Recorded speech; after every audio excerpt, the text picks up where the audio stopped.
नमस्कार प्यारे बच्चों, बहुत बहुत स्वागत है आप सभी का।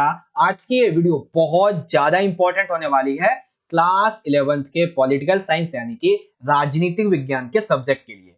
बेसिकली बच्चों, पॉलिटिकल साइंस का आपका जो एनुअल का एग्जाम होने वाला है, फाइनल का एग्जाम होने वाला है, हिंदी में कहें तो आपकी जो वार्षिक परीक्षा होने वाली है अभी फरवरी में, जिसमें मॉर्निंग और जनरल शिफ्ट का पेपर है 15 फरवरी को और इवनिंग शिफ्ट का आपका पेपर है 16 फरवरी को, ठीक है ना।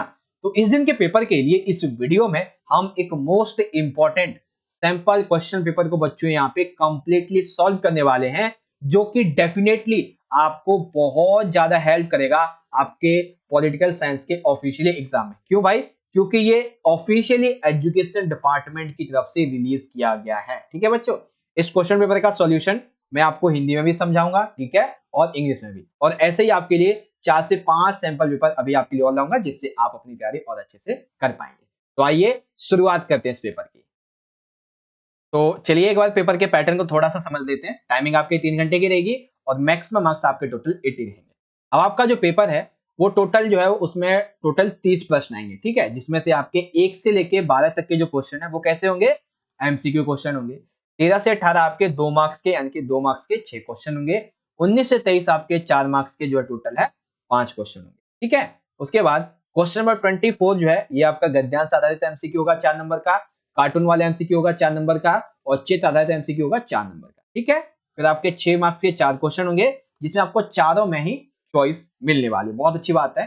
तो बच्चों हम क्या करेंगे कि इस पेपर का जो सॉल्यूशन है उसको हम 2 पार्ट में करेंगे, जिसमें से पार्ट नंबर जो 1 है वो ऑलरेडी मैं अपलोड कर चुका हूं, जिसमें 1 से 12, 13 से 18, 19 से 23 आपको समझा चुका हूं। पार्ट 1 का लिंक आपको वीडियो के डिस्क्रिप्शन बॉक्स में मिल जाएगा, चेक कर लो, या फिर आपको यहाँ पे आई बटन में मिल जाएगा, चेक कर लेना, ठीक है। इस वीडियो में हम हमारे गद्यांश वाले एमसीक्यू, कार्टून वाले एमसीक्यू, चित्र वाले एमसीक्यू और 6 मार्क्स वाले जो क्वेश्चन है इनको सॉल्व करेंगे बहुत अच्छी तरीके से। तकरीबन 40 से 45 मिनट की वीडियो बनेगी, अच्छे से आपको समझ में, ठीक है।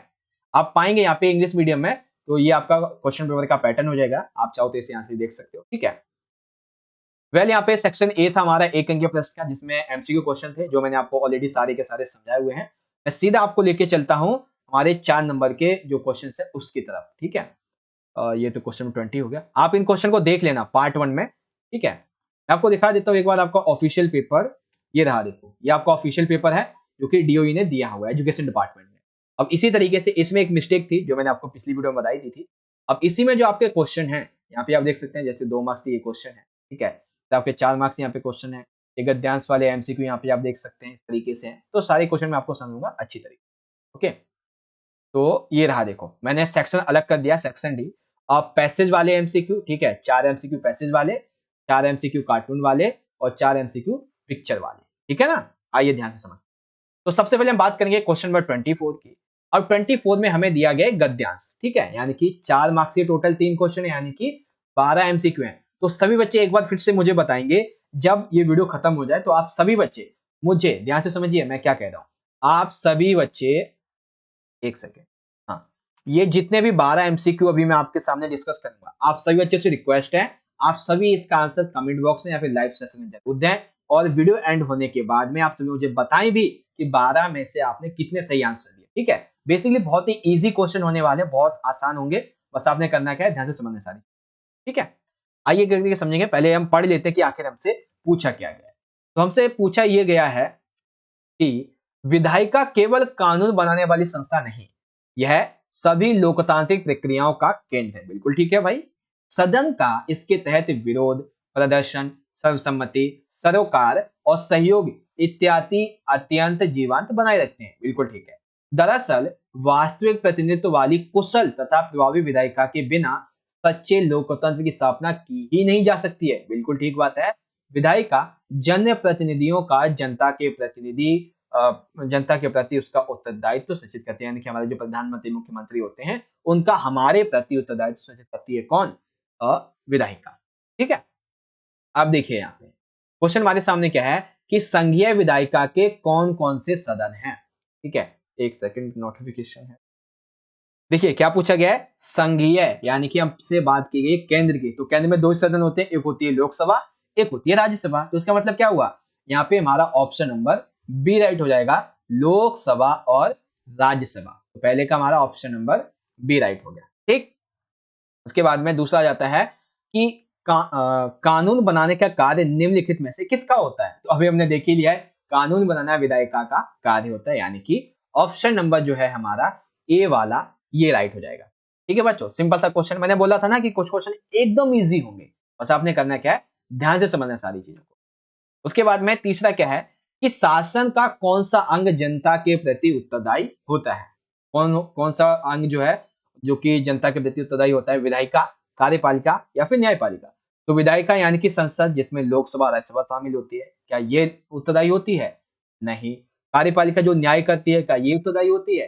नहीं, उत्तरदायी होती है बच्चों कार्यपालिका। ठीक है ना, क्योंकि इसमें हमारे प्रधानमंत्री, राष्ट्रपति, मुख्यमंत्री, उपराष्ट्रपति, राज्यपाल ये सभी इसमें शामिल होते हैं। ठीक है, तो ऑप्शन बी राइट हो जाएगा। उसके बाद में क्वेश्चन नंबर 4 है कि संसदीय नियंत्रण का निम्नलिखित में से कौन सा साधन नहीं है? ठीक है, अब इस चीज में ना मुझे एक छोटी सी कंफ्यूजन है। सबसे पहला है प्रश्न पूछना है, बिल्कुल ठीक है, ये साधन है। अविश्वास प्रस्ताव ये भी साधन है। उसके बाद में आता है वॉकआउट और कटौती प्रस्ताव। तो इसमें मैंने आपकी किताब में वॉकआउट तो देखा है, ठीक है, लेकिन जो कटौती प्रस्ताव है इसे नहीं देखा है। तो बच्चों जहां तक मुझे लगता है कि इसका जो राइट आंसर है कि जो साधन नहीं है वो ऑप्शन नंबर सी है, कटौती प्रस्ताव। अगर आपको लगता है कि सी या डी में से कोई और आंसर हो सकता है तो आप एक एक्यूरेट परिभाषा लिख के मुझे बताएं। क्वेश्चन नंबर जो हमारा 24 है, ठीक है, 24 के फोर्थ का यहाँ पे कौन सा सही है? सी सही है या फिर डी सही है आपके अनुसार? मेरे हिसाब से इसका मुझे सी जो है वो गलत लगता है इस संबंध में कि ये संसद को नियंत्रण कर सकता है। ठीक है ना, आपके हिसाब से क्या, आप मुझे बताना। ओके, ये आपको समझ में आ गया ना, ये वाला पार्ट आपको अच्छे तरीके से कि संघीय विधायिका के कौन कौन से सदन है? लोकसभा, राज्यसभा। कानून कौन बनाता है? विधायिका। शासन का कौन सा जनता के प्रति उत्तरदायी होता है? कार्यपालिका। अब जो बच्चे इंग्लिश मीडियम के हैं वो इजीली अपने क्वेश्चन को यहाँ से पढ़ सकते हैं। ठीक है ना, ये रहा आपका पूरा का पूरा पार्ट। क्वेश्चन आपके सामने ये है कि which are the houses of the federal legislature, that is Lok Sabha and Rajya Sabha. Which of the following institutions is responsible to make the law? That is executive. नहीं नहीं नहीं, एक सेकेंड, एक सेकेंड, एग्जीक्यूटिव, हाँ ठीक है, विधायिका ही होती है। ओके, एंड यहाँ पे हम बात करते हैं, हाँ, which organs of the governance is responsible towards people? That is executive. Okay, and which is not means of parliamentary control? यहाँ पे मुझे सी या फिर डी में से कोई ऐसा लगता है, मुझे बता। ओके, एक सेकेंड, यहाँ पे ये जो आपका दूसरा है ना, which of the following institutions is responsible to make the law, तो ये एग्जीक्यूटिव नहीं होती बल्कि ये बी इसका राइट हो जाएगा। ठीक है, मैं एकदम से मेरा ध्यान गया यार, मतलब ऑप्शन में थोड़ा आगे पीछे हो गया हिंदी इंग्लिश में, बाकी आप देख लेना। ओके, अब आता है क्वेश्चन नंबर 25। दिए गए कार्टून का ध्यानपूर्वक अध्ययन कीजिए और इस पर आधारित प्रश्नों के उत्तर लिखिए। ठीक है, तो कार्टून हमारे सामने ये दिया हुआ है, एनसीईआरटी बुक का सोर्स है, ये कार्टून है। यहाँ पे आप देखेंगे कि ये कुछ लोग हैं जो हाथ में वोट लिए हुए हैं कि वर्ल्ड्स दोस्त dictation, stop humiliate, down down, give justice. तो ये मांगे जो है वो बेसिकली किसके संबंध में है? तो ये मांगे जो है वो किसके संबंध में बच्चों? देखिए, प्रश्न पहला क्या है कि उपरोक्त कार्टून कौन से अवधारणा से संबंधित है? तो कार्टून के संबंध में बच्चों नागरिकता के संबंध में। किसके संबंध में? नागरिकता के संबंध में। ठीक है, दूसरा ये है उपयुक्त कार्टून में दर्शाए गए लोग कौन हैं? तो कार्टून में दर्शाए गए लोग कौन हैं? ये वे लोग हैं जो प्रवासी हैं। कौन है? प्रवासी लोग। ठीक, तीसरा है कि नागरिकों के बुनियादी अधिकार में कौन सा शामिल नहीं है? तो नागरिकों को जो बुनियादी अधिकार दिया जाता है उसमें जब आप देखेंगे तो मतदान का अधिकार मिलता है, न्यूनतम मजदूरी का अधिकार मिलता है, ठीक है, और फिर इसमें इन्हें हाँ शिक्षा पाने का भी अधिकार मिलता है, लेकिन सामाजिक रूप से सहायता करने का अधिकार ये इनका बुनियादी अधिकार नहीं है। ठीक है, बहुत क्वेश्चन देखते हैं कि किस देश के लोगों ने समान नागरिकता पाने के लिए अश्वेत सत्तारूढ़ गोरे अल्पसंख्यकों के खिलाफ एक लंबा संघर्ष किया था? तो ये किसकी बात हो रही है? ये बात हो रही है दक्षिण अफ्रीका की, यानी कि ऑप्शन नंबर सी हमारा यहाँ पे राइट हो जाएगा। ठीक है, तो इस कार्टून के संबंध में आपके क्वेश्चन थे, एकदम इजी तरीके से आपको समझ में आ गए होंगे सारे के सारे। ओके, नाउ अब जो बच्चे इंग्लिश मीडियम के यहाँ से देख सकते हैं कि study the cartoon carefully given below and the answer the question based on it. सबसे पहला क्या है कि above cartoon is related to which concept? That is नागरिकता। Okay, Identify the people shown in the above cartoon, that is migrants, and which is not the fundamental rights of citizen, that is to help others socially, and to people of which country for a long struggle against the black ruling white minority to get equal citizenship, that is south Africa. अब आता है question number 26। 26 में हमसे पूछा गया बच्चों यहाँ पे कि एक चित्र दिया गया है। अब इस चित्र के आधार पे हमसे क्वेश्चन पूछे, तो इस चित्र में आप देख सकते हैं ये किसके बारे में है, ये है नेल्सन मंडेला के बारे में। ठीक है, तो क्या प्रश्न पूछा गया है कि चित्र में दर्शाए गए व्यक्ति का संबंध किस देश से, तो नेल्सन मंडेला किससे संबंधित है, दक्षिण अफ्रीका से संबंधित है। तो हमारा ऑप्शन नंबर सी करेक्ट है। ओके, दूसरा है कि उपयुक्त चित्र में दर्शाए गए नेता को पहचानिए, तो नाम क्या नेता का, नेल्सन मंडेला। ठीक है, उपयुक्त चित्र में दर्शाए गए नेता का पसंदीदा खेल कौन था, तो हम सभी को पता है इनका पसंदीदा खेल कौन था, boxing. Option number D right है। सिंपल सिंपल सा है, इसीलिए मैं सीधा बता देता हूँ। उपयुक्त चित्र में दर्शाए गए नेता ने अपने जीवन के कितने वर्ष जेल की कोठरियों के अंधेरे में गुजारे थे, तो कितने थे बच्चों, 28। कितने, 28 वर्ष। ठीक है, यानी कि सी हो गया इसका, दूसरे का ए, तीसरे का डी, चौथे का बी। तो इस तरीके से आपका ये जो मेन पार्ट है एमसीक्यू वाला, ठीक है ना, एक सेकेंड, हाँ, आपके 4 मार्क्स के जो 3 एमसीक्यू थे, ठीक है ना, गद्यांश, कार्टून और चित्र वाले, तीनों मैंने कंप्लीट करा दिए। इसी को इंग्लिश में देख लेंगे आप कि leader show in the picture is related to which country, that is South Africa. Okay, and identify the leader who is shown in the above picture, that is Nelson Mandela. And picture which was the favorite game of the leader who is shown in the above picture, that is boxing. And how many years of his life did the leader shown in the above picture spend in the darkness of the prison cells, 28 years. Okay, well 12 minute में complete हो गया, यानी कि तकरीबन 8 से 9 minute लगे, 2 से 3 minute का तो इंटर हो जाता है। ओके, अब आता है हमारा मेन पार्ट। तो मेन पार्ट हमारे सामने आ चुका है, ये है हमारा 6 मार्क्स का 6 अंकीय प्रश्न है, सेक्शन नंबर है हमारा ई वाला। आपके पेपर में नहीं दे रखा है, लेकिन मैंने बना दिया ताकि आपको अच्छे से समझा। चलिए आगे बात करते हैं। क्वेश्चन नंबर हमारे सामने है 27, 6 मार्क्स का पहला प्रश्न। विभिन्न राज्यों और राजनीतिक दलों के द्वारा समय समय पर स्वायत्तता की मांग किन कारणों से उठाई जाती है, यानी कि विभिन्न जो राज्य हैं और जो राजनीतिक दल होते हैं, इनके द्वारा अधिक से अधिक स्वायत्तता की मांग के लिए, ठीक है ना, समय समय पर मांगे उठाई जाती है। ठीक है ना, किन कारणों से उठाई जाती है, तो वो कोई 3 कारण है, 3 या 4 कारण है, वो हमें बताना है। ठीक है, तो पहले एक छोटी सी भूमिका लिखेंगे, 6 मार्क्स का है, कि भारतीय संघीय व्यवस्था में क्या होता है कि तनाव ना इसमें बहुत ज्यादा है। संघीय व्यवस्था यानी कि केंद्र और राज्य, इन दोनों के बीच में तनाव बहुत ज्यादा है, जिसमें ये अधिक स्वायत्तता की मांग करते हैं, कई बार ये नए राज्यों की मांग करते हैं। ठीक है, अंतर्राज्यीय विवाद इनके सामने आ जाता है, तो कई सारे इसमें विवाद हो जाते हैं।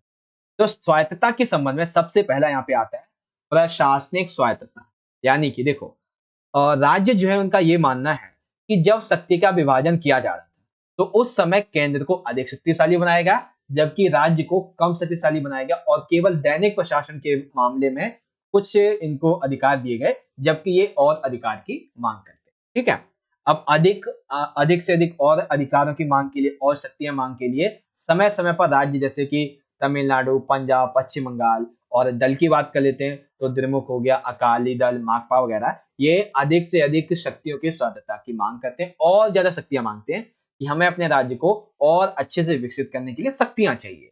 ठीक है, यानी कि स्वायत्तता और चाहिए। तो ये है प्रशासन के संबंध में। दूसरा है बच्चों वित्तीय स्वायत्तता। तो वित्तीय स्वायत्तता का मतलब क्या है, यहाँ पे राज्य जो है वो ये कहते हैं कि वित्तीय मामले में, पैसों के मामले में हमारे जो साधन है, सबसे पहली बात ये क्या है, सीमित है, और इन पर हमारा नियंत्रण भी बहुत कम है। इसीलिए हम चाहते हैं कि राज्य के आय के जो स्रोत हैं इसमें आप बढ़ोतरी करो, हमें और ज्यादा स्वायत्तता दो, ताकि हम अपने राज्य के नागरिकों का विकास कर सकें। ठीक है, इसी तरीके से तमिलनाडु हो गया, पंजाब हो गया, यहाँ पे जब भी स्वायत्तता की मांग उठती है ना, तो उसमें एक मांग हमेशा छुपी होती है। किसी कोई सी मांग उठेगी ना, एक मांग रहेगी, ज्यादा से ज्यादा आर्थिक हमें सहायता मिले, ज्यादा से ज्यादा जो आर्थिक साधन है, एक आय के साधन है, वो हमें मिल जाए, ये मांग होती है ज्यादातर। ठीक है, उसके बाद में स्वायत्तता की मांग का जो तीसरा पहलू है वो प्रशासकीय शक्तियों से संबंधित है, जिसमें विभिन्न राज्य प्रशासनिक तंत्र पर केंद्रीय नियंत्रण से नाराज है। यानी कि देखो होता क्या है कि इस संघीय व्यवस्था में कि जो हमारी ये संघीय व्यवस्था है, इसमें केंद्र एक राज्य है, तो केंद्र ज्यादातर कंट्रोल अपना राज्य पे रखता है। तो इसीलिए राज्य नाराज है इस बात से कि हमारी जो प्रशासनिक शक्तियां हैं उसे और बढ़ाओ, क्योंकि केंद्र हम पे ज्यादा फोकस ना करे, ठीक है, हम पे ज्यादा पाबंदियां ना लगाए। ओके, और सबसे आखिरी फिर यहाँ पे आ जाते हैं बच्चों सांस्कृतिक और भाषाई मुद्दे। बेसिकली स्वायत्तता ये भी मांगी जाती है क्योंकि कई राज्य भारत के ऐसे हैं जो अपने राज्य में हिंदी भाषा का विरोध करते हैं, और जो उनकी प्रचलित भाषा है, जैसे कि अगर मैं तमिलनाडु की बात करूं, कन्नडा की बात करूं, तो कन्नड़, तेलुगु, वहां पे जो बोली जाती है ना भाषा, वो भाषा को उसको प्रोत्साहन देते हैं और हिंदी भाषा का विरोध करते हैं। इसीलिए तमिलनाडु में हिंदी के वर्चस्व का विरोध किया गया। पंजाबी में पंजाबी भाषा और संस्कृति को प्रोत्साहन देने के लिए मांग उठाई गई। ठीक है, हिंदी का विरोध किया जाता है। तो यही चीजें हैं, ठीक है, कि सांस्कृतिक भाषाई मुद्दे के आधार पर भी स्वायत्तता की मांग की जाती है। ओके बच्चों, समझिए। तो ये आपका पहला क्वेश्चन कंप्लीट हो गया अच्छे तरीके से। ओके, तो विभिन्न राज्यों के द्वारा या फिर राजनीतिक दलों के द्वारा समय समय पर जो मांग उठाई जाती है स्वच्छता के लिए, उसके लेके जो जो पॉइंट है वो आप यहाँ पे देख सकते हैं। पहला पॉइंट, दूसरा पॉइंट, फिर आपका यहाँ पे तीसरा और ये एक चौथा पॉइंट, ये सारे आपके यहाँ पे हो जाते हैं। अब इसी में आता है अगला क्वेश्चन। अगला ये है कि भारतीय संघवाद की प्रमुख विशेषताएं बताइए।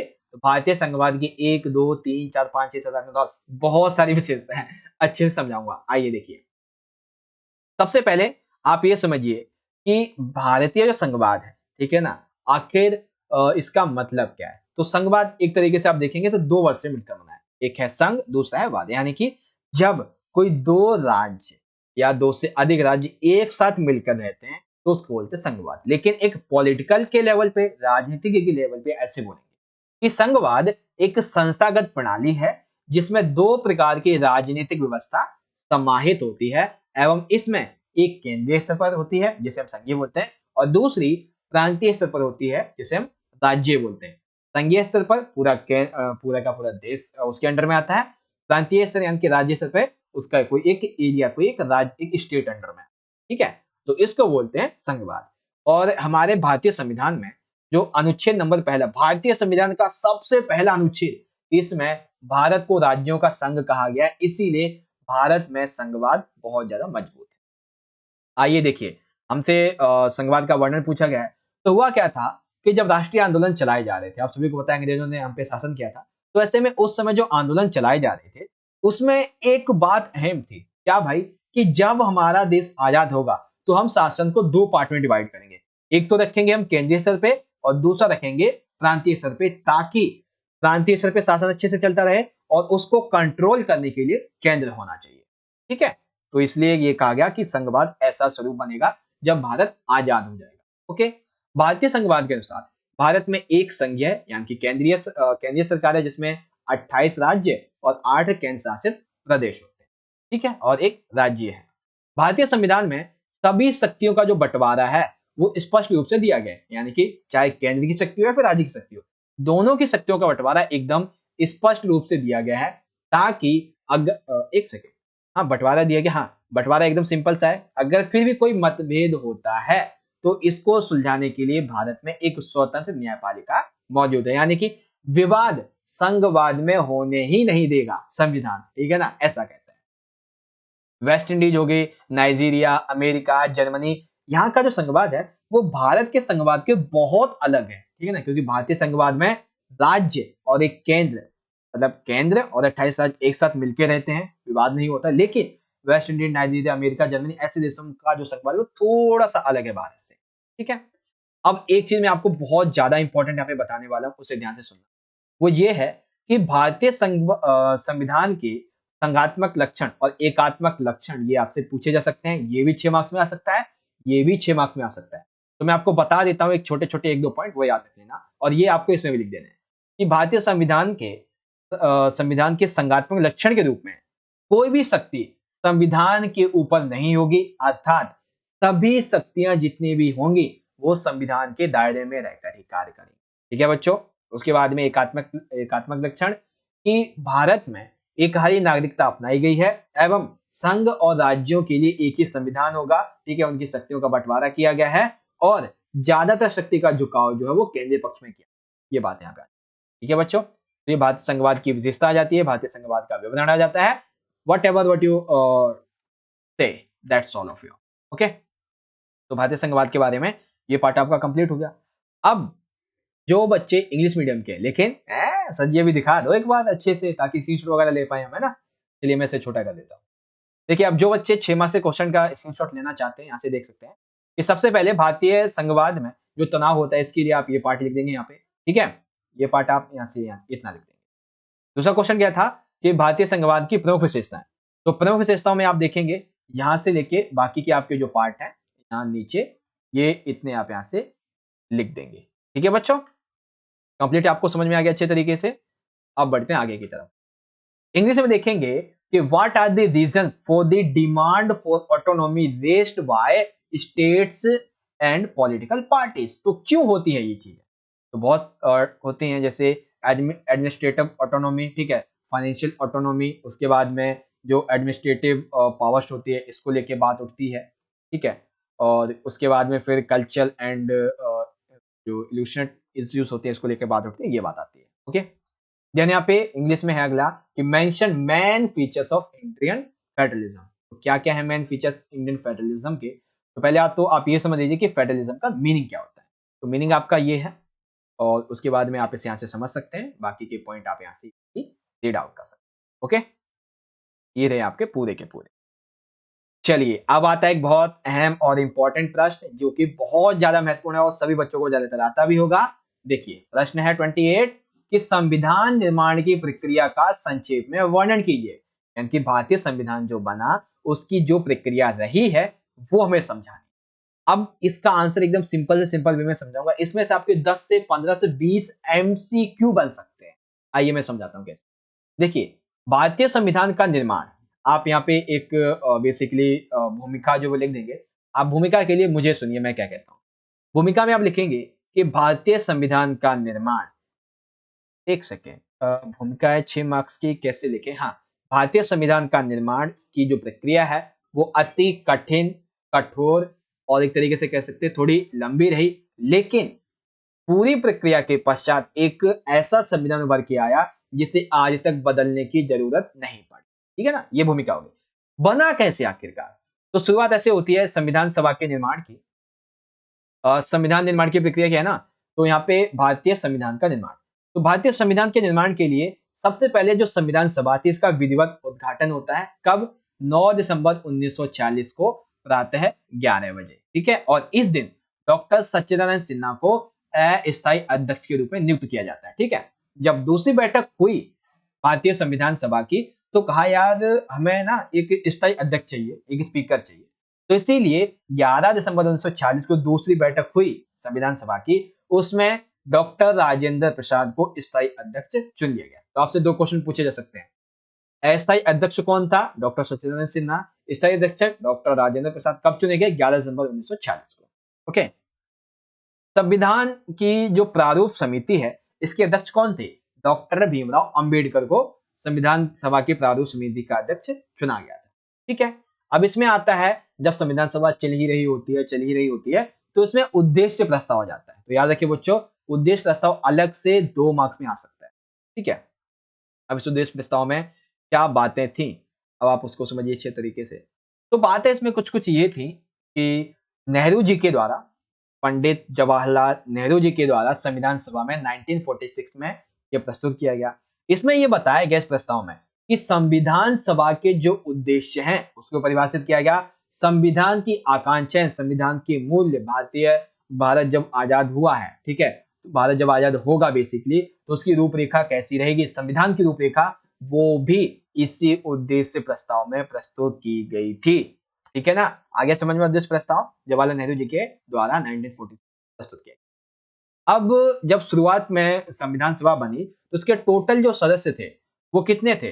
टोटल सदस्य थे बच्चों, एक सेकेंड, टोटल मेरे हिसाब से 399 थे। ठीक है, अच्छा, सभी बच्चे मुझे एक बार कमेंट बॉक्स में ये इस क्वेश्चन का आंसर बताएंगे कि जब कैबिनेट मिशन भारत आता है, ठीक है, सभी बच्चे मुझे बताएंगे कि जब कैबिनेट मिशन भारत आया तो इसके तहत भारतीय संविधान सभा की जो सदस्य संख्या थी वो कितनी निर्धारित की गई थी, ठीक है ना, कितनी निर्धारित की गई थी।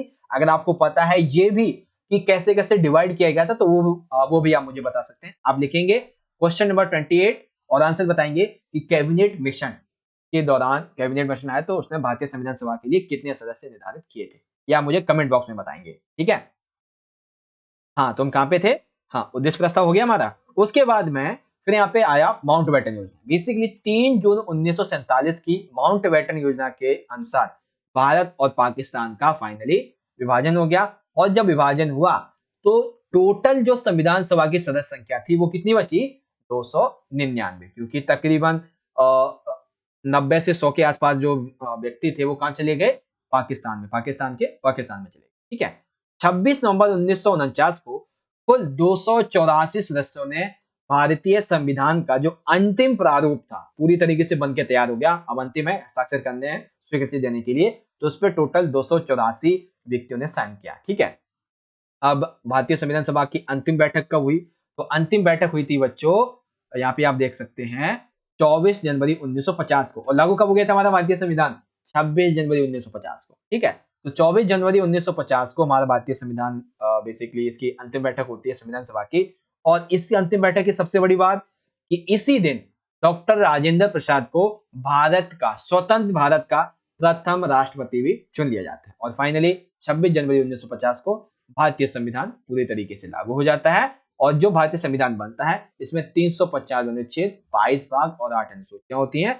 वर्तमान में ये आंकड़ा अलग है, ठीक है। कुल समय 2 वर्ष 11 महीने 18 दिन लगता है और टोटल 166 बैठकें यहाँ पे देखने को मिलती है, ठीक है बच्चों। तो ये है आपका पूरा का पूरा संविधान बनने के प्रोसेस, ठीक है ना।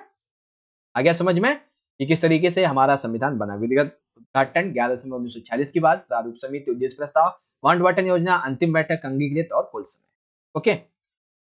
बात करते हैं इसमें लिए गए दूसरे क्वेश्चन।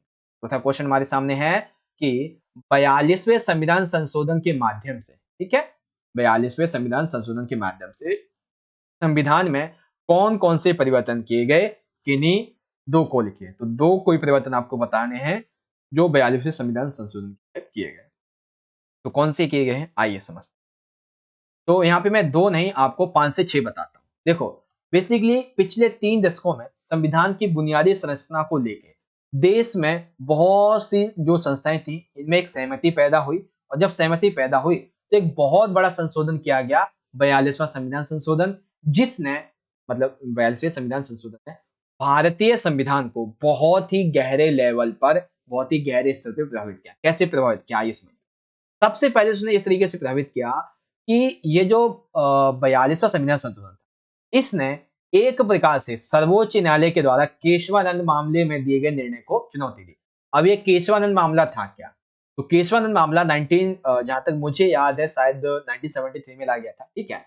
तो बेसिकली ये जो मामला था कि अच्छा एक सेकेंड, अगर आपको पता है ना कि केशवानंद भारती मामला कब हुआ था, ठीक है, तो आप मुझे एक डेट बताना कि कब हुआ था, ओके, डेट बताना, बाकी मैं पिन कर दूंगा इस वीडियो के बाद में।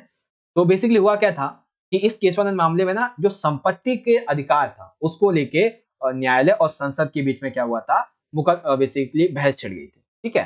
तो संसद कह रही थी कि भाई हम जो मौलिक अधिकार है क्या उसको संरक्षित कर सकते हैं या नहीं, उसको प्रतिबंधित कर सकते हैं या नहीं, ठीक है, हम मौलिक अधिकारों के लिए क्या कानून बना सकते हैं या नहीं। तो संसद ने ऐसा कहा ऐसा कुछ नहीं होगा, कोई भी जो भी शक्ति है वो संविधान के मूल ढांचे साथ ही साथ मौलिक अधिकारों में कोई भी बेसिकली परिवर्तन जो वो नहीं कर सकती, ये कहा गया था, ठीक है ना। तो एक तरीके से केशवानंद मामले में दिए गए निर्णय को इसने चुनौती दी। और इसमें ये जो केशवानंद मामला था ना, अब सॉरी ये जो 42वां संविधान संशोधन था, इसमें कुछ समय के लिए ये कहा गया कि लोकसभा की जो अवधि है वो 5 वर्ष से हटा के 6 वर्ष कर दी जाएगी। और ऐसा हुआ भी था, लेकिन आगे चल के अभी मैं आपको बताऊंगा ये बंद हो गई थी। नागरिकों के मूल कर्तव्यों को इसी संशोधन में जोड़ा गया। आप सभी को पता है नागरिकों के 10 मूल कर्तव्य, तो उन 10 मूल कर्तव्यों को भी इसी 42वें संविधान संशोधन के तहत भारतीय संविधान में जोड़ा गया, ठीक है। उसके बाद में यह न्यायपालिका की समीक्षा शक्तियों पर प्रतिबंध लगाता है। न्यायपालिका के पास में टोटल 4 तरीके के अधिकार है। तो उन 4 तरीके के अधिकारों पे कुछ कुछ प्रतिबंध लगाता है।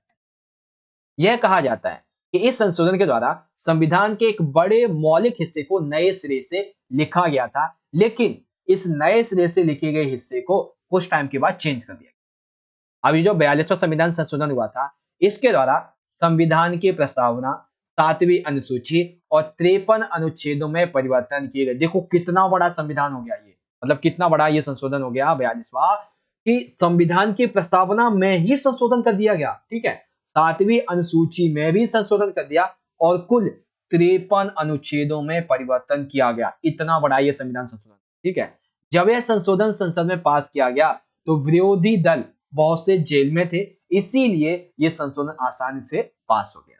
ठीक है, लेकिन 1977 में जब जनता पार्टी की सरकार बनती है आपातकाल के बाद में, तो इसने 48वें, 39वें और 42वें संविधान संशोधन में जितनी बातें कही गई, यानी कि ऊपर जितनी भी बातें कही गई हैं 42वें संविधान के लिए संशोधन में, 39वें और 38वें में जो बातें कही गई, ज्यादातर को जनता पार्टी की सरकार ने 1977 में रद्द कर दिया। किसके द्वारा? 43वें और 44वें संविधान द्वारा। ठीक है, और फिर पूरी तरीके से जो संशोधन था वो यहाँ पे लागू हो पाया। ओके, अच्छा एक चीज आपने शायद क्वेश्चन में ध्यान नहीं दिया होगा। क्वेश्चन में हमसे क्या कहा गया है? क्वेश्चन में हमसे ये कहा गया है कि किन्हीं यहाँ पे किन्हीं दो जो है उनको हमें विस्तार पूर्वक लिखना है और एक दो चार को थोड़ा ऐसे लिख देना है। ठीक है, तो मैं आपको यहाँ पे सजेस्ट करूंगा कि 2 पार्ट, ठीक है, जिसमें से नागरिकों के मूल कर्तव्य 4-5 लिख देना है इसमें। ठीक है, और उसके बाद में ये बाकी का पूरा लिख देना। ठीक है, पूरे 6 नंबर आपको मिल जाएंगे। अब जो बच्चे इंग्लिश मीडियम के हैं, ठीक है, जो बच्चे इंग्लिश मीडियम के हैं, एक सेकंड सेट सही से ऐसे बैठना। हाँ, क्या बात है, अब सही आ रहा है। तो देखो इंग्लिश में देखेंगे कि explain the process of constitution formation briefly. तो करेंगे सबसे पहले फॉर्मल इनॉग्रेशन कब होता है? 11 दिसंबर 1946 की बात यहाँ पे आ जाती है। ओके, एंड देन ऑब्जेक्टिव जो रेजोल्यूशन यानी कि उद्देश्य प्रस्ताव क्या था, माउंटबेटन प्लान क्या था यहाँ पे ये बता देंगे। उसके बाद में बाकी के जो पार्ट हैं आपके, लास्ट मीटिंग, टोटल टाइम, जो पॉइंट्स है वो यहाँ पे आप देख सकते हैं। ठीक है बच्चों, ये पार्ट आपका यहाँ पे हो जाता है। अब जो इसी में दूसरा क्वेश्चन हमारा है वो क्या है? वो ये है कि विच changes took place through 42 constitutional amendments, right and. आइए देखते हैं। तो ये आपकी एक भूमिका हो जाएगी सिंपल सा। ठीक है, ये भूमिका हो गई और इस संबंध में जो आपके पार्ट हैं वो आप यहाँ पे इजीली देख सकते हैं। ठीक है, ये यहाँ से लेके इतने आ जाएंगे। ओके बच्चों, आ गया समझ में आप सभी को? चलिए अब यहाँ पे चलते हैं अगले पार्ट की तरफ। चलिए थोड़ा सा उसे बड़ा करते हैं। हाँ, क्वेश्चन नंबर आता है हमारा 29। देखिए प्रश्न है कि न्याय के विभिन्न आयाम कौन से हैं? तो टोटल न्याय के कितने आयाम है? 4 आयाम। भारत में आर्थिक न्याय को स्थापित करने के लिए आप क्या सुझाव देंगे, या फिर सरकार की तरफ से क्या कदम उठाए गए? दोनों में से कुछ भी आप लिख सकते हैं। ठीक है ना, तो आयाम और कदम या अपनी तरफ से या फिर सरकार वाले लिख सकते हैं। ठीक है, तो पहले आप ये समझो कि न्याय का मतलब क्या होता है। तो न्याय जो है, न्याय का संबंध हमारे जीवन व सार्वजनिक जीवन से जुड़े नियमों से होता है, जिसके द्वारा सामाजिक लाभ कर्तव्यों का बंटवारा होता है। यानी कि देखो सामाजिक न्याय का मतलब ये है कि ये कुछ ऐसे नियम होते हैं, ठीक है, कुछ ऐसे कानून होते हैं जो हमारे लिए जो सामाजिक लाभ होते हैं, कर्तव्य होते हैं, अवसर होते हैं, उनका सही रूप से वितरण हो सके, उसको न्याय बोलते हैं। ठीक है, अब 4 आयाम होते हैं। सबसे पहला है विधिक न्याय। विधिक न्याय कैसा आयाम है? ये आयाम बेसिकली कोर्ट ऑफ लॉ विधि की व्याख्या करते हैं। कोर्ट ऑफ लॉ विधि यानी कि ये तब होता है जब कोई व्यक्ति विवाद में फंस जाता है, किसी तरीके का विवाद हो जाता है, तो न्यायपालिका दोनों पक्षों को सुनती है, पक्ष और विपक्ष को। ठीक है, वाद विवाद के दोनों पक्षों को सुनती है और इस कोर्ट ऑफ लॉ विधि के अनुसार न्याय करती है। तो हम बोलते हैं कि ये विधिक न्याय है और न्यायाधीश को इसमें प्रतीक माना। ठीक है ना, सिंपल सा विधिक न्याय न्यायालय के द्वारा। दूसरा है राजनीतिक न्याय। अभी राजनीतिक न्याय क्या करता है? बेसिकली किसी भी लोकतांत्रिक समाज में आप देखेंगे तो राजनीतिक न्याय का अर्थ होता है कि समान राजनीतिक अधिकार को प्रेरित करना, कि जितने भी नागरिक भारतीय हैं उन सभी को समान राजनीतिक देना। ठीक है ना, राजनीतिक न्याय जो है एक तरीके से हम कह सकते हैं राजनीति के क्षेत्र में, पॉलिटिकल क्षेत्र में जितने भी लोग हैं उनकी भागीदारी को सुनिश्चित करती है कि वो लोग भी राजनीति में भाग ले पा रहे हैं। इसीलिए सार्वभौमिक वैश्य मताधिकार सबको दिया जाता है, जिससे कि राजनीति में सभी लोगों की सहभागिता सुनिश्चित हो। ठीक है। सार्वजनिक कार्यालयों में निर्वाचित होने के लिए अवसर की समानता, अभिव्यक्ति की स्वतंत्रता, संघ बनाने, भाषण देने की स्वतंत्रता राजनीतिक न्याय के महत्वपूर्ण स्तंभ माने जाते हैं। ठीक है, ये राजनीतिक न्याय का हो गया। फिर तीसरा आता है बच्चों सामाजिक न्याय। इसका मतलब ये होता है कि समाज में जितनी भी प्रकार की विषमताएं फैली हुई हैं, जितने प्रकार के भेदभाव फैले हुए हैं, उन सभी भेदभाव को समाप्त करना और जीवन के प्रत्येक क्षेत्र में सभी नागरिकों को उसके व्यक्तित्व के अनुसार, उसकी जो योग्यता है उसके अनुसार अवसर उपलब्ध कराओ, संसाधन उपलब्ध कराओ, उसको लाभ का बंटवारा दो। इसी को बोलते हैं समान राजनीतिक अधिकारों के प्रावधान भी किया जाता है, इसी को सामाजिक न्याय बोला जाता है। ठीक है। सबसे आखिरी है आर्थिक न्याय। अभी आर्थिक न्याय क्या होता है बच्चों? आर्थिक न्याय का मतलब यह है कि सभी को जीवन यापन के लिए समान अवसर मिले। ठीक है, ऐसे लोगों की सहायता करना जो कार्य करने या फिर अपनी आजीविका करने में असमर्थ हैं, सक्षम नहीं है। प्रत्येक व्यक्ति की मौलिक आवश्यकता जैसे भोजन, वस्त्र, आश्रय तथा शिक्षा की पूर्ति होना। यानी कि मतलब यह है कि आर्थिक न्याय का मतलब यह है कि जो लोग समाज में हैं उन्हें एक जैसे अवसर दें, योग्यता के अनुसार। ठीक है। उसके बाद में जो व्यक्ति संपत्ति अर्जित नहीं कर सकते हैं, बूढ़े, विकलांग, वृद्ध वगैरह, ठीक है, देख नहीं सकते, सुन नहीं, अपंग जो है, CWSN बच्चे जो है, फिजिकल में आपने पढ़ा होगा CWSN, तो ऐसे लोगों के लिए जीविका अर्जित करने में जो सक्षम नहीं है, उनके लिए कुछ विशेष यहाँ पे किया जाना चाहिए। उनके कुछ पेंशन दी जानी चाहिए, विकलांग पेंशन हो गया, वृद्धा पेंशन हो गई, पेंशन दी जानी चाहिए। एक तरीके से व्यक्तियों की जो मौलिक आवश्यकताएं हैं, रोटी, कपड़ा, मकान, चिकित्सा, स्वच्छ पर्यावरण, ये किया जाना चाहिए। ठीक है।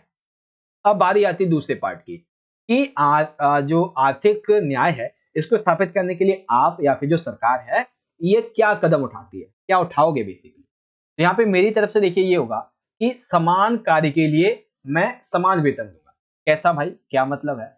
मतलब मेरे लिए ये रहेगा कि अगर मैं किसी स्कूल का प्रिंसिपल हूँ, ठीक है, मैं यदि किसी स्कूल का प्रिंसिपल हूँ और एक महिला टीचर है, यानी कि एक मेल टीचर है और एक फीमेल टीचर है, सॉरी महिला फीमेल एक ही हो गया, मतलब एक मेल है एक फीमेल है, पुरुष और स्त्री टीचर है। पुरुष भी 12वीं को पढ़ाता है, या फिर एक सेकंड आपके लिए इजी हो जाएगा, पुरुष जो है वो भी 11वीं के बच्चों को पढ़ाता है और पॉलिटिकली पढ़ाता है, और महिला भी 12वीं को पॉलिटिकली पढ़ाती है। ये भी 4 पीरियड लेते हैं दिन में, ये भी 4 पीरियड लेते हैं।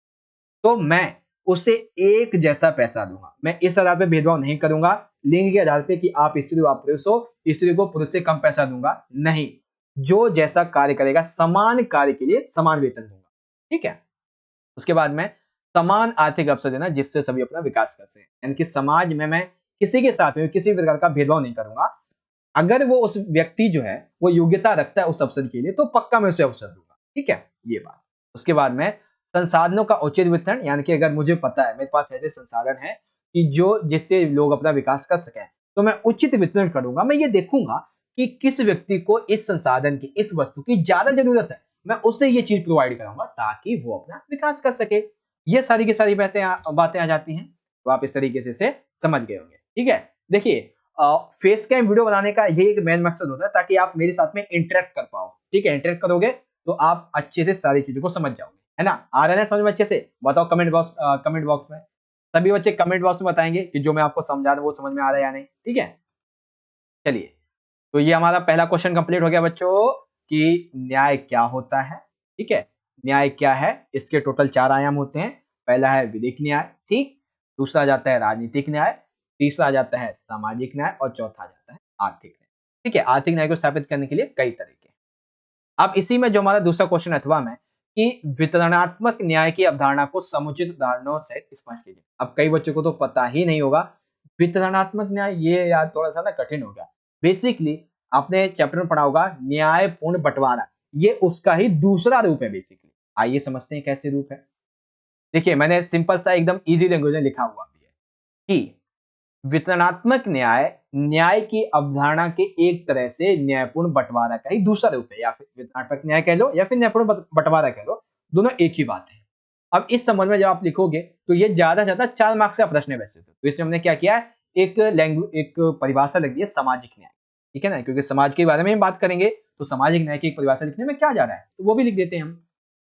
ठीक है, तो सामाजिक न्याय की जब हम परिभाषा लिख रहे हैं तो इसमें हमने लिखा कि किसी भी मनुष्य के साथ में भेद ना हो, ठीक है, सभी को अपने व्यक्तित्व के विकास के लिए समान अवसर प्राप्त हो, कानून कानून के सामने सभी समान हो तथा वंचित वर्गों को विशेष विशेष सुविधाएं प्राप्त हो, इसी को बोलते हैं सामाजिक न्याय। यानी कि समाज में किसी के साथ भी किसी भी प्रकार का भेदभाव नहीं होगा, सभी व्यक्ति को अपनी योग्यता के अनुसार अपना विकास करने के अवसर मिलेंगे, कानून के समक्ष सभी समान होंगे, कोई भेदभाव नहीं होगा, वंचित जो वर्ग है उनके लिए बेसिकली कुछ आरक्षण करना, कुछ विशेष सुविधाएं देना, इसी को सामाजिक न्याय बोलते हैं। अब बारी आती है वितरणात्मक न्याय की।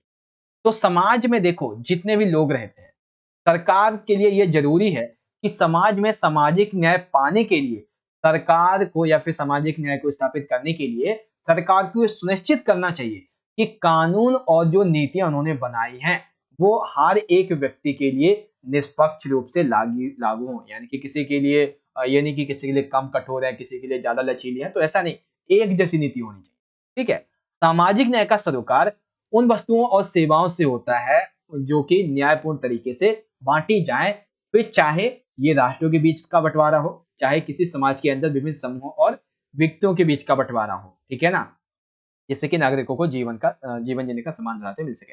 अब कई बच्चे कहेंगे सर जी ये थोड़ा सा समझ में नहीं आया। देखो मैं ध्यान से समझाता हूँ। बेसिकली सामाजिक न्याय का मतलब है कि ऐसी वस्तुएं, ऐसी सेवाएं जो हमारे पास हैं, ठीक है ना, उसका वितरण समाज में इस तरीके से किया जाए जो कि एकदम सही तरीके से वितरण सभी को मिल सके। फिर चाहे ये वितरण अगर कोई यूएनओ संगठन वगैरह है, ठीक है, अंतर्राष्ट्रीय संगठन, वो कंट्री में करता है तो कंट्री के अकॉर्डिंग, स्टेट में करते हैं तो स्टेट के अकॉर्डिंग, किसी समुदाय में करते हैं तो समुदाय के अकॉर्डिंग, किसी समूह में करते हैं तो सभी जो समूह के लोग हैं उनको एक जैसे जो हम संसाधन सेवाएं हैं वो उनको मिल सके, ताकि वो एक जैसा समान जीवन का आधार मिले और वो अपने जीवन को जी सके। ठीक है, यह जरूरी है कि लोगों के साथ समाज के कानून और नीतियों के संबंध में समान बर्ताव किया जाए, बल्कि जीवन की स्थितियों और अवसरों के मामले में भी कुछ बुनियादी समानता का उपयोग करें। यानी कि देखो सिंपल सी बात है कि सरकार के द्वारा जो भी कानून और नीतियां बनाई गई हैं इस संबंध में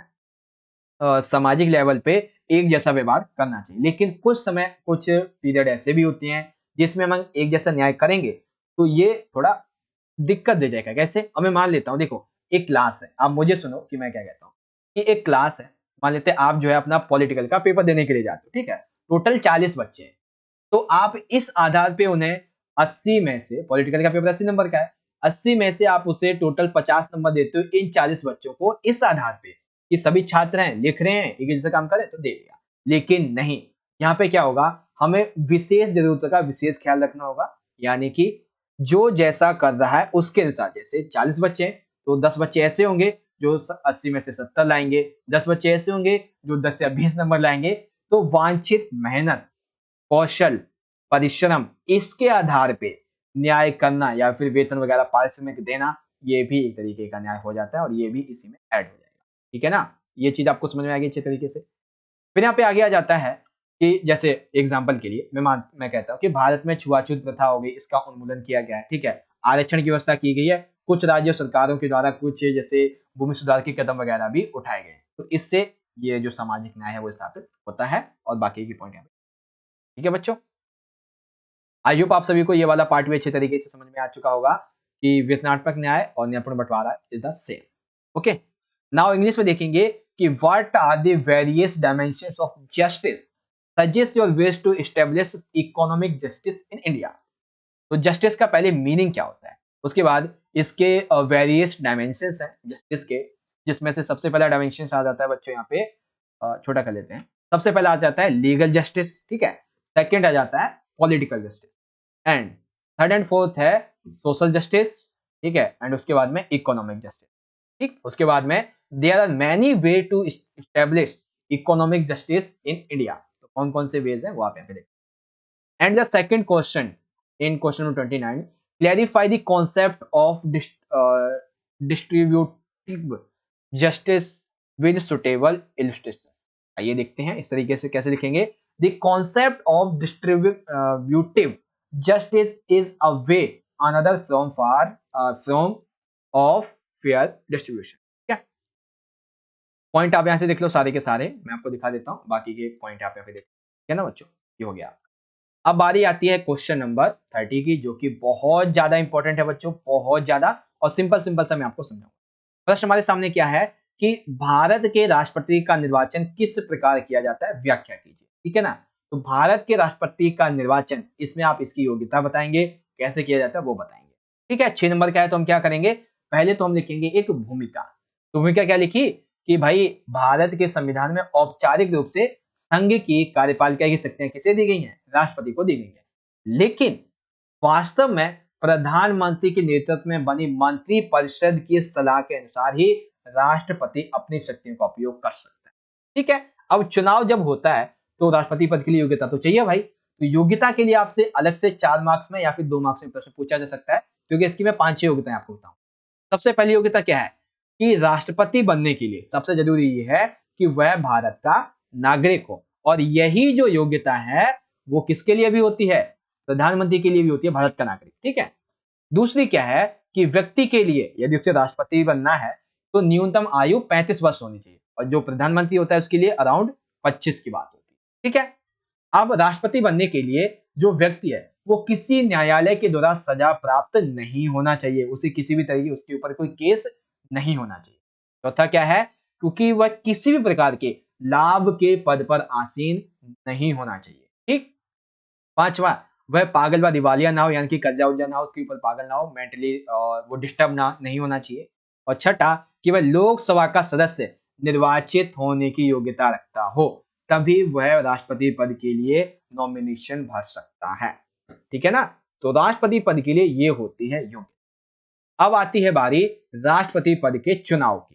ठीक है। तो देखिए चुनाव एकदम सिंपल सा इस तरीके से किया जाता है, पूरी की पूरी प्रक्रिया अच्छे तरीके से समझाऊंगा, आप ध्यान से समझ जाए। प्रक्रिया इस तरीके से है बच्चों कि एक सेकंड, हाँ, भारत के राष्ट्रपति का जो चुनाव है वो हमारे भारतीय संविधान का एक अनुच्छेद है, अनुच्छेद 55। इसके अनुसार एक प्रणाली है चुनाव की, आनुपातिक प्रतिनिधित्व प्रणाली के एकल संक्रमणीय मत पद्धति के आधार। अब आप कहोगे कि भाई ये एकल संक्रमणीय मत यानी कि इसमें क्या होता है राष्ट्रपति के लिए कि व्यक्ति को ना दो तरीके के वोट दिए जाते हैं, दो तरीके के अधिकार, कि एक उसका जो मेन वोट है वो किसी एक पर्टिकुलर को जाएगा। ठीक है ना, मैं ध्यान से समझाता हूँ आपको। देखो राष्ट्रपति का जब चुनाव होता है ना, मान लेते हैं कि एक राष्ट्र टोटल जो है यहाँ पे हाँ मैं आपको समझा ही देता हूँ। देखो मान लेते हैं टोटल ये 4 बंदे राष्ट्रपति बनने जा रहे हैं और 100 बंदे हैं यहाँ पे वोटिंग करने के लिए। तो जो एकल संक्रमणीय मत पद्धति होती है ये कहती है कि ये जो 100 व्यक्ति हैं इनमें से ए, बी, सी और डी, ये 4 बंदे हैं राष्ट्रपति पद के लिए। अच्छा एक सेकेंड, ये जो बात है ना थोड़ी सी ये कह सकते हैं कि आपके लिए हाई लेवल की हो जाएगी। अ, होता क्या है कि जो 100 बंदे होते हैं, ठीक है, इन्हें एक वोट का अधिकार दिया जाता है। ठीक है। अब इस वोट में वो क्या करते हैं कि सबसे पहला जो अपना वोट है वो जिसे देंगे पहले वो काउंट होगा, उसके बाद में वो आगे फिर जिसे देंगे वो से, यानी कि वो एक के अलावा अन्य को भी दे सकते हैं, लेकिन पहले जिसे दिया है वो इसमें कॉन्टेक्ट किया जाता है। ठीक है ना। ये एक बहुत बड़ी प्रक्रिया है जो कि आपसे पूछी नहीं जाएगी, लेकिन मैं आपको बता देता हूँ, इसीलिए मैंने तो बोला कि छोड़ देते हैं, रहने देते हैं। ये जब आप कॉलेज लेवल पे आओगे ना तब आपको समझ में आएगी, फर्स्ट या थर्ड ईयर में। ओके। तो होता क्या है कि एकल संक्रमणीय मत के आधार पे राष्ट्रपति के पद का चुनाव होता है अनुच्छेद 55 के अनुसार। ठीक है। राष्ट्रपति के चुनाव में आम जनता भाग नहीं लेती है, यानी कि हम जो नॉर्मल लोग होते हैं प्रधानमंत्री मंत्री परिषद को चुनते हैं, ठीक है, प्रधानमंत्री को चुनते हैं, तो इस तरीके से हम राष्ट्रपति को नहीं चुनते, बल्कि हमने जिसे चुना है, हमारे जो विधायक हैं जो सांसद हैं वो जाके राष्ट्रपति को चुनते हैं। ठीक है। इससे इसमें राष्ट्रपति द्वारा नॉमिनेटेड सदस्य चुनाव में भाग नहीं लेते, यानी कि जैसे लोकसभा है उसमें 2 सदस्यों को राष्ट्रपति नॉमिनेट करता है। ठीक है ना। तो इसमें वो लोग भाग नहीं लेते, क्यों भाई, क्योंकि अगर वो भाग लेंगे तो राष्ट्रपति ने नॉमिनेट किया है तो वो उसी राष्ट्रपति के फेवर में बात करेंगे, इसीलिए उनको इसमें भाग नहीं लेने दिया जाता। ठीक है ना। देख रहे हो संविधान ने क्या खतरनाक चीज बनाई है। उसके बाद राष्ट्रपति को भारत के संसद के दोनों सदनों, एक है लोकसभा और राज्यसभा, तथा साथ ही राज्य विधायिका यानी कि विधानसभाओं के निर्वाचित सदस्यों के द्वारा 5 वर्ष की अवधि के लिए चुना जाता है। ठीक है। और जब राष्ट्रपति चुन गया उसके बाद में जिसने अपना पद शपथ वगैरह ग्रहण कर ली, अब से हटाया कैसे जा सकता है चुनाव के बाद में, तो अनुच्छेद 61 के अनुसार राष्ट्रपति जब संविधान का अतिक्रमण करता है, संविधान का उल्लंघन करता है, संविधान के बाहर कार्य करता है, संविधान के दायरे के बाहर कार्य करता है, तब उस पर महाभियोग चलाया जाता है और फिर उसे संसद से उसे राष्ट्रपति पद से बर्खास्त कर दिया जाता है। ठीक है ना। अब महाभियोग की प्रक्रिया क्या है, ये 4 मार्क्स में प्रश्न आएगा, वो मैं आपको अगला जो क्वेश्चन पेपर होगा उसमें समझा। ठीक है बच्चों, तो 50 मिनट हो चुके हैं, 49-55, ठीक है ना, पूरे 50 मिनट। इसमें हमने अभी भारत के राष्ट्रपति के चुनाव को देख लिया, ठीक है ना। इसकी योग्यता क्या होती है भाई राष्ट्रपति के लिए, वो हमने देख ली। उसके बाद में राष्ट्रपति पद का चुनाव कैसे होता है, ये भी हमने देख लिया अच्छे तरीके से। अब इसी में दूसरा क्वेश्चन क्या है हमारा, दूसरा ये है कि मंत्री परिषद व मंत्रिमंडल में मुख्य अंतर क्या है, दोनों में कौन अधिक महत्वपूर्ण है और क्यों है। ठीक है ना, तो हम अंतर की बात करेंगे और आपको महत्वपूर्ण क्यों है आप आसानी से समझ जाए। ठीक है, देखिए मंत्री परिषद तथा मंत्रिमंडल में मुख्य अंतर निम्नलिखित। क्या है मुख्य अंतर निम्नलिखित, देखिए सबसे पहला, मंत्री परिषद एक बड़ा निकाय है। ठीक है, मंत्री परिषद एक बड़ा निकाय है, जबकि मंत्रिमंडल जिसे हम कैबिनेट भी बोल सकते हैं, मंत्रिमंडल जो है यानी कि कैबिनेट जो है वो एक छोटा लेकिन शक्तिशाली निकाय होता है। ठीक है, मंत्री परिषद जो होती है ये सभी मंत्रियों से मिलकर बनती है। ठीक है, जितने भी मंत्री होते हैं किस जितने भी प्रकार के उनसे मिलकर बनती है, जबकि मंत्रिमंडल जो होता है कैबिनेट जो होती है उसमें मात्र 15 से 20 मंत्री ही होते हैं इसके शीर्ष पर। ठीक है, मंत्री परिषद जो होती है उसे हम 3 भाग में डिवाइड करते हैं, एक कैबिनेट मंत्री, राज्य मंत्री और एक सेकेंड राज्य मंत्री और मतलब स्वतंत्र प्रभार और एक राज्य मंत्री। ठीक है ना, इसलिए कहा जाता है कि कैबिनेट मंत्री भी यानी कि जो मंत्रिमंडल है वो मंत्री परिषद का ही एक भाग होती है। ठीक है ना, मंत्री परिषद का एक छोटा सा भाग है मंत्रिमंडल लेकिन शक्तिशाली भाग।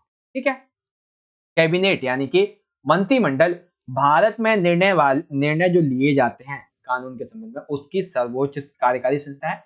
यह नीति निर्माण का कार्य प्रमुख रूप से कैबिनेट के द्वारा किया जाता है। ठीक है, यानी कि नीति निर्माण का कार्य कौन करती है, कैबिनेट करती है हमारी। ओके, मंत्री परिषद जो है वो एक संवैधानिक निकाय है। ठीक है, इसका वर्णन आपको अनुच्छेद 74 और 75 में देखने को मिलेगा। लेकिन मंत्रिमंडल सिर्फ एक निकाय है, इसका वर्णन जो है वो आप देखेंगे तो 44वां जो संविधान संशोधन अधिनियम हुआ था उसके तहत ये शामिल किया गया था, लेकिन संविधान की जो मूल स्वरूप है उसका ये भाग नहीं। ठीक है ना, तो ये आपको समझ में आ गया मंत्रिमंडल और कैबिनेट की क्या यहाँ पे डिफरेंस है। दोबारा समझाता हूँ कि कहीं आप बेसिकली डिस्टर्ब ना हो जाओ। देखो बेसिकली जो मंत्री परिषद होती है, अब ना आप मुझे ध्यान से सुनो, यहाँ की बातें आप थोड़ा कम पढ़ो। ठीक है ना, आप मुझे ध्यान से सुनो मैं क्या कहता हूँ। जो हमारी मंत्री परिषद होती है इसे हम 3 पार्ट में डिवाइड करते हैं, एक होता है कैबिनेट मंत्री, एक राज्य मंत्री और मतलब स्वतंत्र प्रभार और एक राज्य मंत्री। ठीक है ना, तो बेसिकली कैबिनेट मंत्री यानी कि मंत्रिमंडल जो है ये किसका भाग है, मंत्री परिषद का एक छोटा सा भाग। मंत्री परिषद एक बड़ा निकाय होती है।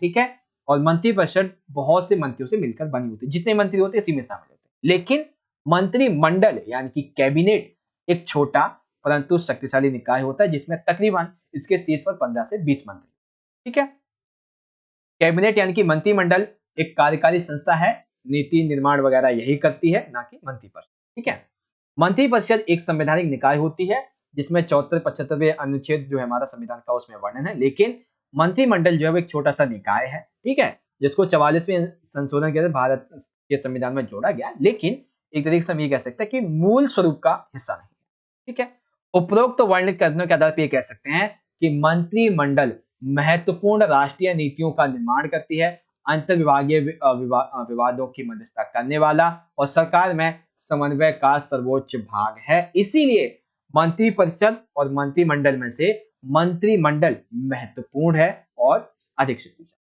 ठीक है ना, ये पार्ट कंप्लीट हो गया आप सभी का। तो इस तरीके से आपको ये समझ में आ गया कि मंत्रिमंडल तथा मंत्री परिषद में क्या अंतर। ओके, अब जो बच्चे इंग्लिश मीडियम के हैं वो अपने दोनों क्वेश्चन को यहां से पढ़ें अच्छे। क्या क्वेश्चन है कि how is the president of India elected, explain. तो सबसे पहले एक छोटी सी हमने भूमिका लिख दी थी, उसके बाद में प्रेसिडेंशियल क्वालिफिकेशंस क्या क्या चाहिए होती है के लिए वो आप यहाँ पे देख लीजिए। ठीक है, क्वालिफिकेशन के बाद में इलेक्शन कैसे किया जाता है। ठीक है, वो मत क्या था वो आप यहाँ पे देख सकते हैं अच्छे तरीके से, जितने पार्ट हैं आपके। ठीक है, अब इसमें दूसरा क्वेश्चन क्या था हमारा, दूसरा ये था कि what is the main difference between the council of ministers and cabinet, who is this two is more important, sorry which of this two more important. तो following are the main difference between council of ministers and the cabinet. तो यहाँ पे point है आपके A B, ठीक है, उसके बाद में बाकी के आपके सी डी यहाँ से आ जाते हैं एंड ई एफ आपके यहाँ से आ जाते हैं। ओके ओके वेल, इस तरीके से आपका ये जो क्वेश्चन था वो हमने यहाँ पे कर लिया है कंप्लीट। ओके बच्चों, तो इस तरीके से एक सेकेंड इसको करते हैं रिफ्रेश और पहुंचते हैं होम पर। हाँ, तो इस तरीके से बच्चों आज का हमारा जो पेपर था क्लास 11 के पॉलिटिकल साइंस का, इसको हमने कंप्लीटली बहुत अच्छे तरीके से समझ लिया है और मैं आशा करता हूं कि आप सभी को अच्छे तरीके से समझ में आया होगा। आप सभी को यदि आज का ये वीडियो अच्छा लगा है तो क्या करना है आपने, जितना हो सके इस वीडियो को आप ज्यादा से ज्यादा लाइक करो, क्योंकि जितना आप ज्यादा लाइक करोगे उतना ज्यादा और मोटिवेशन बढ़ेगा हमारे लिए ऐसी वीडियोस को बनाने के लिए। और साथ ही इस वीडियो को जितना हो सके उतना अपने दोस्तों के साथ में शेयर करो। कमेंट बॉक्स में जो क्वेश्चन मैंने आपसे पूछा था उसका आंसर दीजिए। मिलेंगे आपसे नेक्स्ट वीडियो में ऐसे ही और भी सैंपल क्वेश्चन पेपर की वीडियो के साथ। तब तक के लिए आप सभी पढ़ते रहिए और अपना अच्छे से ख्याल रखिएगा। धन्यवाद। जय हिंद, वंदे मातरम।